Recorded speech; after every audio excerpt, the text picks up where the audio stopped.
Hi everyone. So if you are viewing this lecture which is on manuscript writing, I assume that you have brought your scientific project or your thesis to a logical stage where you are done with the analysis, you have your results in hand, and now you want to put it out for the larger scientific community to read your results and what you have come up with.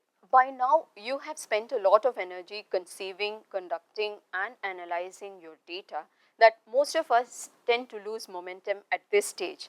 But let me tell you that it is as much your responsibility to write up your results and put it out there for the scientific community and for larger public consumption. As scientists, it is our responsibility to advocate for our own research findings so that they see the light of the day and reflect in a change of practice or guideline and make a difference in the community. So at the end of this session, you should be able to have a basic understanding of the following, which will be to organize your ideas logically and sequentially within a predefined structure. You should be able to furnish some additional information and give your manuscript its final form before it goes out there to the scientific community. And you should be able to articulate your ideas very effectively so that the message that you want to communicate is delivered very effectively. So what is a manuscript? A manuscript is any document that is submitted for publication. It could be a piece of music, it could be a poetry, but here we are talking about scientific manuscripts, which again could fall into a lot of different categories. It could be your original research work, it could be a piece of review of literature, it could be a correspondence, it could be a perspective, or it could also be an editorial. So before we begin writing, so where do you start? So you have traveled so far with your project and you have reached a stage where you want to start writing it. So when do you start? So let us say you should have your final results in the form of tables and figures ready. You should have 2 to 3 central ideas or the key points or recommendations that you want your readers to take home at the end of reading your article.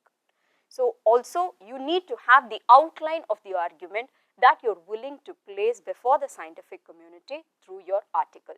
So this essentially would be your starting point. So let us look at the first objective, wherein we will be framing this broad structure within which you would be writing your manuscript, and within each section in this structure, let us say how you would be organizing your ideas logically and sequentially. So in manuscript writing, we broadly talk about the IMRD structure, I for introduction, M for methods, R for results and D for discussion. So in the introduction, it is basically why did you start out or why did you set off in pursuing this particular research question. In methods, you would be talking about what you actually did to answer your research question. In the results section, you would talk about what you found, and in discussion, all of it basically comes together where you try to say what it all means. At this point in the lecture, I would request you to pause and pick up an article which you might have written or any scientific article that is published in a high impact factor journal of your specialty. You could then follow this lecture to see whether each of the sections that we are discussing here alongside the section in that particular article. This is an example article which I will be discussing throughout this lecture. Now, this article is titled Impact and Operational Feasibility of TrueNAT MTB RIF under India's RNTCP. So, you can similarly follow the article of your choice to see whether the sections that we are discussing here are well written or covered properly in that particular article. So let us first look at introduction. You understand that when a given reader reads your article, his mind could be in 1,000 places. So the first job of the introduction is zooming in. Of all the things that could be running in the reader's mind, you zoom in to the particular research topic that you are going to be discussing in your article. So in this place, you are going to be giving a background of your research area. What were the knowledge gaps that you identified, which basically sets the stage for stating the rationale of your research project. And finally, you spell out those specific objectives that your project seeks to answer.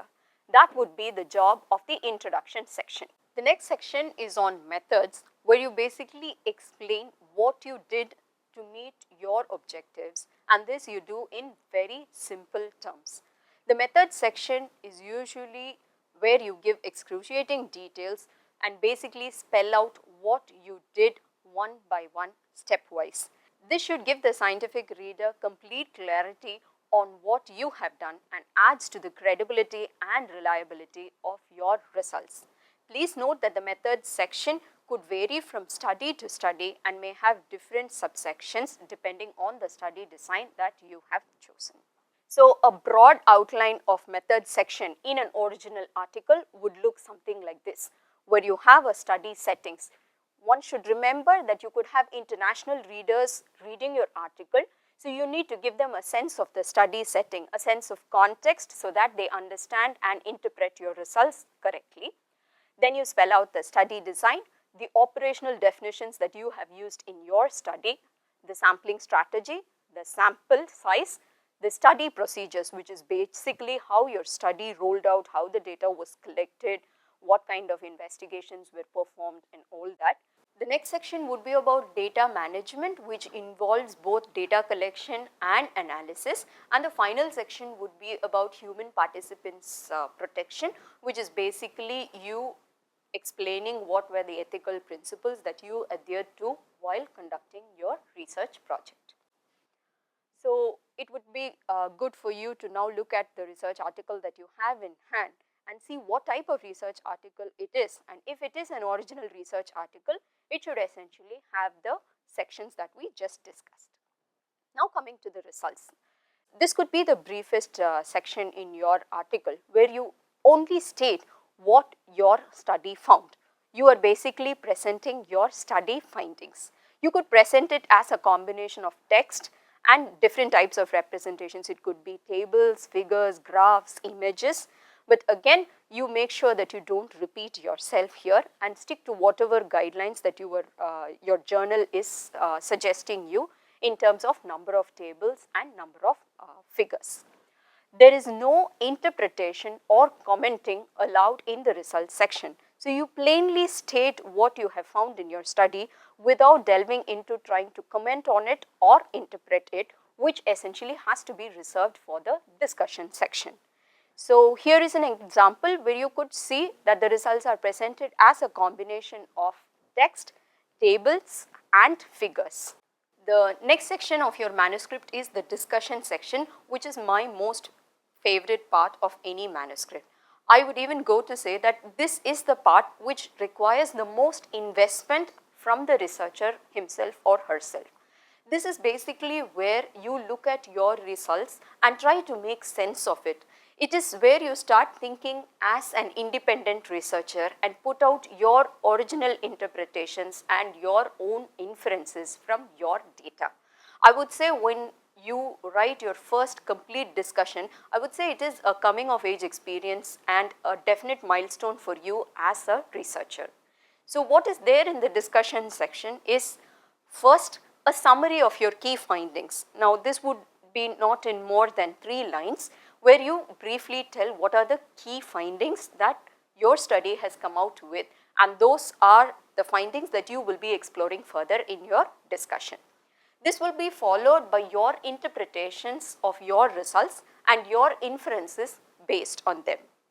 Some of us also try to compare our findings with other findings in existing literature. Very often, especially postgraduate students tend to make the mistake of dwelling too much in comparing their results with other existing literature and forget to add their own interpretations and inferences. So, you should be able to balance between comparing your research findings with other findings that exist in literature, but there is more onus on your interpretations and inferences. Now, that is basically why I come to read your article, to know what you think as a researcher. The next section would be on strengths and limitations.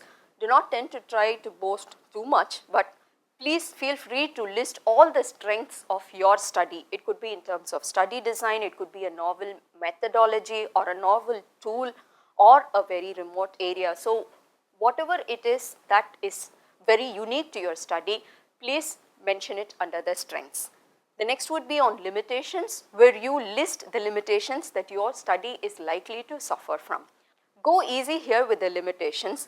Be honest in reporting all the limitations so that the reader is able to bear these limitations in mind while interpreting your study results. Also mention how each of your limitations are likely to or not likely to influence your study results. This will be followed by the conclusions, where you give that one take home result or that one key finding or that one conclusion that you arrive at the end of all your discussion. This would be followed by the recommendation, where you probably go in to suggest how the consumer of your article, which could be a policy maker, which could be a practicing clinician, how he or she is recommended to work on your particular conclusion. Now, very often people make the mistake of concluding something that they have not discussed thus far in the article. So, a quick check here would be to see that their conclusions are in line with what you have studied in your article, and it is based on a very specific result that you have come out with, and it definitely meets one of your primary objectives. So, at this point I would like you to remember that you might have so many results that are coming out of your study, but it is essential not to lose focus. So, it would be a good practice to stick to those central 2 to 3 ideas which we discussed in a slide earlier, and keep your results, your discussions, your conclusion and your recommendation around these central 2 to 3 ideas. This would make it easy for the reader to assimilate your research findings and draw those inferences around those central 2 to 3 ideas that you have in your mind. So, this is what a discussion session looks like. You start off with summary of findings, you interpret, infer, compare, state your strengths and limitations, draw your conclusions and also set out your recommendations. The next section is an abstract or a summary. This is basically a miniature manuscript. An abstract could be a structured abstract or an unstructured abstract. A structured abstract is nothing but your abstract is split into introduction, methods and results, or various journals could have different specifications about the structure you are supposed to follow while writing your abstract. An abstract could be anywhere between 100 to 350 words in length, and the one thing that I want you to remember is that an abstract is the most commonly read part of your manuscript. Many readers just read the title, read your abstract and move along. It is a good practice to invest a lot of time and thought into writing your abstract. Another form of abstract could be a plain language summary, which is basically intended for the common man. So, an abstract or summary, this is a structured abstract that you are seeing here, which has background, methods, results and conclusions. The next section would be on keywords, where you list a few words that you think your article is about.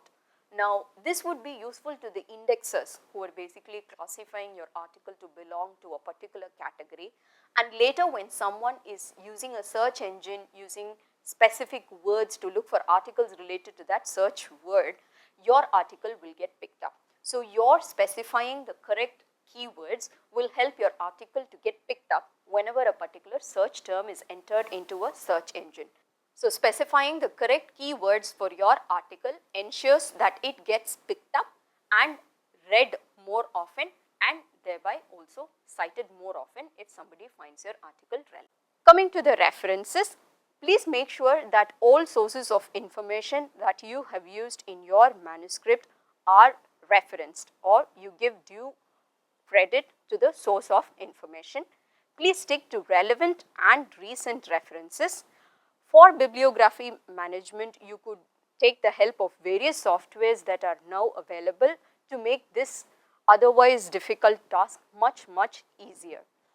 You must be aware of the different styles of referencing that are followed. Vancouver, Harvard are some examples that are commonly used. So, basically references, you have in-text citations and the list of references that you provide at the end of your manuscript. The in-text citation is basically the place the exact place within your manuscript where you have referred to a particular source of information, and the list of references that are presented at the end of the manuscript is where you alphabetically arrange or numerically enlist the number of references that you have used in your article. Now, we have basically seen the structure of your manuscript, the I, M, R and D structure. Now, we have to give a little thought about how to logically and sequentially arrange your ideas within these sections within this structure. Now, here we would like you to understand what an argument matrix is. An argument matrix is basically a framework that respects the structure of various sections within your manuscript while also helping you to develop 2 or 3 central ideas that you have fixed through these various sections of your manuscript. It helps these ideas flow naturally through these different sections. So, this is an argument matrix template. So, you list your ideas, idea 1, and this idea travels through the introduction, the methods, the results and the discussion, and even within the discussion where you are summarizing summarizing a given point about this central idea, whether you want to highlight anything about this in the limitations and in the conclusion and recommendations. So, while you stick to these ideas in that order within each section of your manuscript is going to follow a nice, beautiful linear order, and it makes it so much easier for the reader to understand what you are trying to say. Now, let us say you have a certain objective 1. So, please take care that you follow this objective 1 very clearly from the introduction through the methods as to how your methods met objective 1. In your results, how your results try to answer objective 1, and in your discussion, what that particular result about answering objective 1 actually means. So, this is how a central idea flows through the different sections of the manuscript. Now, there are certain optional sections which could later figure in your manuscript. One of this is highlights, where you list key messages from your research. Now, these are usually put into bullet points, 5 to 8 bullet points. Research in context. This is a very useful section where the journal asks you to specify what is already known in this particular research topic and what is that your study adds to the existing pool of knowledge. Now, a word about thesis. Now, most of you viewers are also postgraduate students who are in the process or who will soon be pursuing your thesis. Now, a dissertation is basically an extended, usually written treatment of a subject, and for all of you PG students watching this, it is also a mandatory part of your degree and it goes towards partial fulfillment of the requirement for your degree.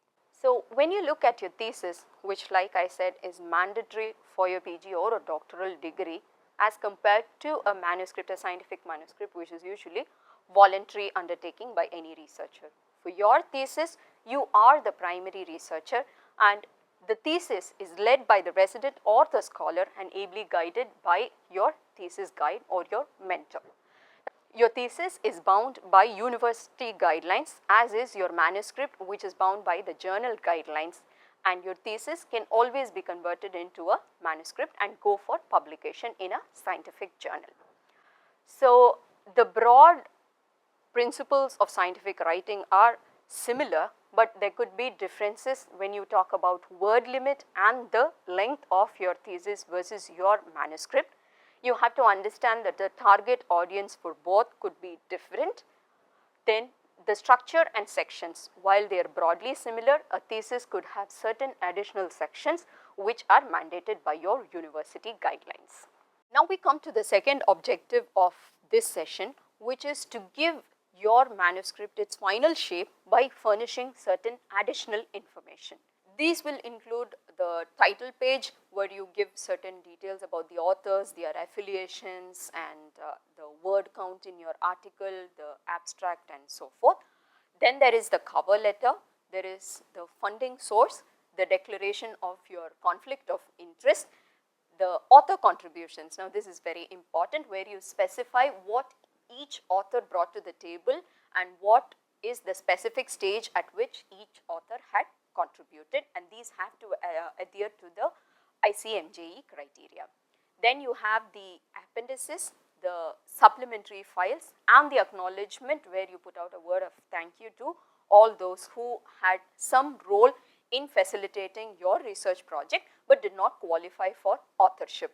There are a few sections that are only for your thesis but may not have a role in your manuscript. These will be the table of contents and the list of abbreviations, the list of tables, and the list of figures. This is an example of where all the additional information that you submit within your manuscript submission essentially appear in your final manuscript. A word about checking your manuscript or thesis for plagiarism. We strongly recommend that your thesis or manuscript is subjected to plagiarism check before it goes for submission for publication. Now we come to the final objective of this session, which is about articulating the content of your manuscript effectively so that the message is delivered.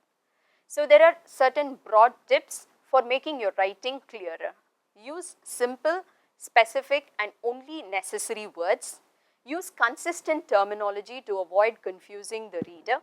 Use inclusive and non-offensive language. There are some journals which want you to explicitly state that you have taken care to use inclusive and non-offensive language in your manuscript.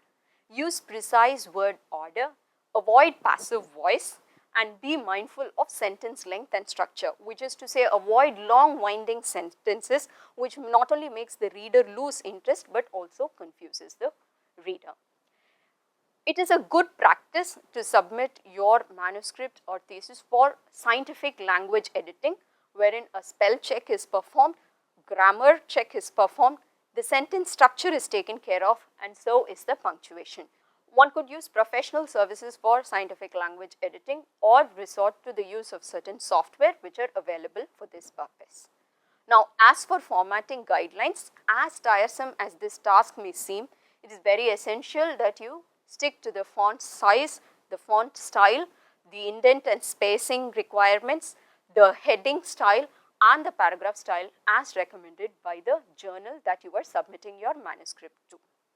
Now, there are 6 S of scientific writing which you could use as a pointer when you are writing your manuscript.